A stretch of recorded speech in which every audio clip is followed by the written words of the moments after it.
அனைவருக்கும் வணக்கம். சற்று முன் வெளியான முக்கிய அறிவிப்பு. குடும்ப அட்டைதாரர்கள் அனைவரும் பயன்பெறும் வகையில் முக்கியமான மகிழ்ச்சியான அறிவிப்புகள் வெளியாகியுள்ளன.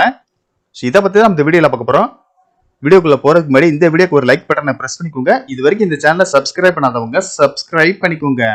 தமிழ்நாட்டில் பொது விநியோக திட்டத்தின் கீழ் குடும்ப அட்டைதாரர்களுக்கு ரேஷன் கடைகள் மூலமாக அரிசி இலவசமாகவும் தோரம்பருப்பு, சீனி, கோதுமை, சமையல் எண்ணெய் உள்ளிட்ட அத்தியாவசிய பொருட்கள் மலிவு விலையில் வழங்கப்பட்டு வருகிறது.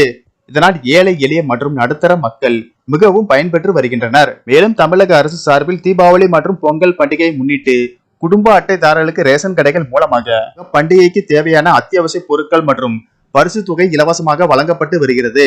மேலும் கலைஞர் மகளிர் உரிமை தொகை திட்டத்தின் கீழ் தகுதியுள்ள பெண்களுக்கு மாதம் ரூபாய் 1000 உரிமை தொகை அவர்களுடைய வங்கி கணக்கில் செலுத்தப்பட்டு வருகிறது. இந்த நிலையில் ரேஷன் பொருட்களின் சுகாதாரம், எடை ஆகியவற்றை உறுதி செய்வதற்கு தமிழக அரசு முடிவு செய்துள்ளது.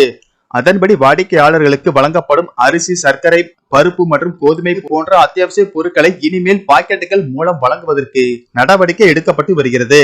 இதனால் பொருட்களின் தரம் குறைவதை தடுப்பது மட்டுமல்லாமல் மேலும் மாற்றம் இருக்காது என்று அதிகாரிகள் நம்பிக்கை தெரிவித்துள்ளனர். அடுத்த அறிவிப்பு என்னன்னு பாத்தீங்கன்னா, மத்திய அரசு ஏற்கனவே பிரதமரின் ஏழைகள் நல உணவு திட்டத்தின் கீழ் இலவசமாக உணவு தானியங்களை வழங்கி வருகிறது. பாரத் மைதா, பாரத் பருப்பு, தக்காளி, வெங்காயம் ஆகியவற்றை மலிவு விலையிலும் நியாயமான விலையிலும் விற்பனை செய்கிறது.